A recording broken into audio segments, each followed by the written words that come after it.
ఆంజనేయ రెడ్డి గారు.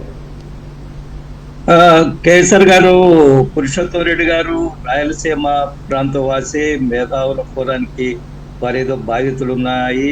అనేక సందర్భాల్లో వారితో చర్చలో పాల్గొంటున్నప్పుడు నాకు కూడా చాలా విషయాలు తెలుసుకుంటాను. ప్రత్యేకంగా నీటి వనరులు, వ్యవసాయము, ఇరిగేషను, నీటి లభ్యత, సమస్యల పరిష్కారాల పట్ల పురుషోత్తం రెడ్డి గారికి చాలా అవగాహన ఉంది. కొన్ని సమయాల్లో నేను వారితో చర్చలో పాల్గొనడం చాలా ఇన్ఫర్మేటివ్ ఉంటుంది. ఒకటి. రెండోది, రాయలసీమ విషయానికి వచ్చినప్పుడు కుప్పం నీళ్లు ఇచ్చారు, మనందరం కూడా స్వాగతించాలా.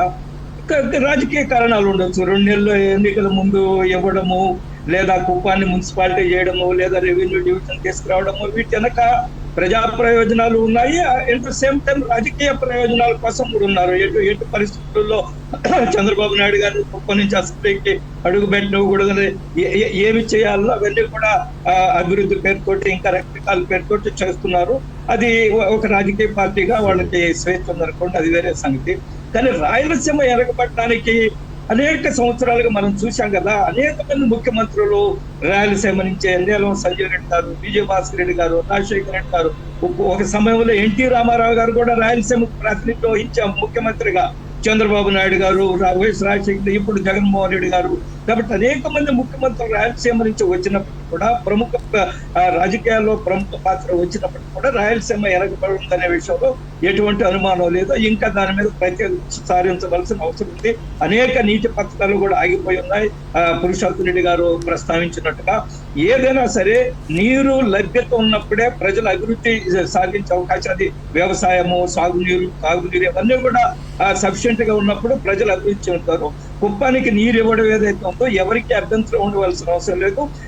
Better late than never. ఆలస్యం అయినప్పటికీ కూడా కుప్పం వెనకబడి ఉంది. నాకు కూడా ఆశ్చర్యం, ముఖ్యమంత్రి గారు ఆయన అనేక సంవత్సరాలు అక్కడ ప్రాతినిధ్యం ఇచ్చారు. చంద్రబాబు నాయుడు గారు మరి ఎందుకు ఈ సాగునీటి విషయంలో లేదా మిగతా విషయాల్లో ఈ రోజు వైసీపీ చేసిన పనులు ఎందుకు చేయలేకపోయారో చంద్రబాబు నాయుడు గారు, అది వారికే సమాధానం చెప్పాలా. రాజకీయాలు ఉన్నప్పటికీ కూడా కుప్పానికి నీరు ఇవ్వడం ఏదైతే ఉందో మనందరం కూడా సంతోషం, మంచిది. దాన్ని మనందరం కూడా స్వాగతించాలా. ఒక మంచి కార్యక్రమం, ఒక అభివృద్ధి కార్యక్రమం ఈ ప్రభుత్వం ద్వారా కుప్పం ప్రజలకు జరిగిందంటే మనందరం కూడా సంతోషం. రైట్. అయితే అయోధ్యలో కరెక్ట్గా ఎలక్షన్ ముందే శ్రీరాముడి ప్రాణ ప్రతిష్ట, అలాగే మొన్న సముద్ర గర్భంలో తిరగటం, నిన్నగాక మొన్న ఐఐఎం ఇటువంటి అన్ని ఫ్రీ ఆఫ్ ఇనాగ్రేషన్స్ ప్రధాని మోడీ గారు చేస్తున్నారు కదా, అవి కూడా రాజకీయ కారణాలతో అనుకోవచ్చు అనుకోండి, అది వేరే విషయం. Right, okay. మీరేం తప్పు మాట్లాడారు నేను అంటలేదు. కాదు, మీరు తప్పు మాట్లాడారు నేను అంటలేదు. ఏ రాజకీయ పార్టీ అయినా కూడా, ఏ ప్రభుత్వం అయినా కూడా కాదు. మీరు మొత్తం దేశవ్యాప్తంగా చూస్తే ప్రధానమంత్రి గారు బహుశా నేను అనుకోవటం ఈ 2-3 నెలల్లోనే ఒక 2-3 లక్షల కోట్ల రూపాయల డెవలప్మెంట్ యాక్టివిటీస్ ఇనాగ్రేట్ చేశానన్నారు ఎలక్షన్ కోసం. కాకపోతే నిజంగా అయితే ఎప్పుడో చేసి ఉండొచ్చు కదా, ఈ కథ వేరు. రైట్.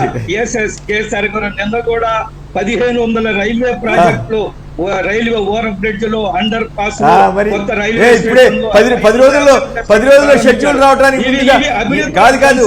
కుప్పం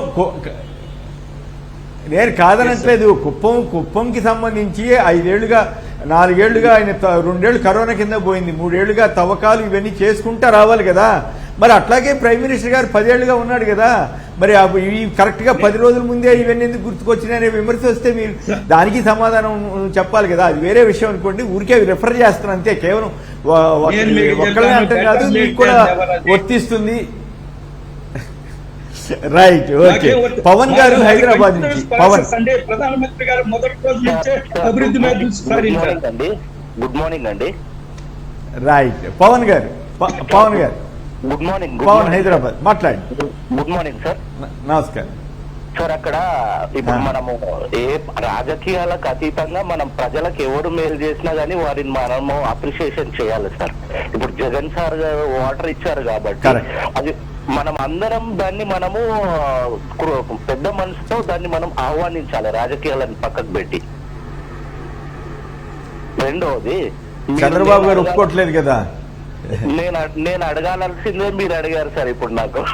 అది మన ఆంజనేయ రెడ్డి గారు రాజకీయాలకు చేస్తున్నారు అంటున్నారు కదా, మరి మోడీ గారు ఏ ప్రోగ్రామ్ చేసినా కానీ దేశం కోసం అంటారు కానీ వీళ్ళు రాజకీయ కోసం చేయరా సార్? రామ మందిరాన్ని వీళ్ళ కోసం వాడుకుంటలేరా సార్? ప్రతి సభలో మాట్లాడుతున్నారు కదా సార్ రామ మందిరం గురించి.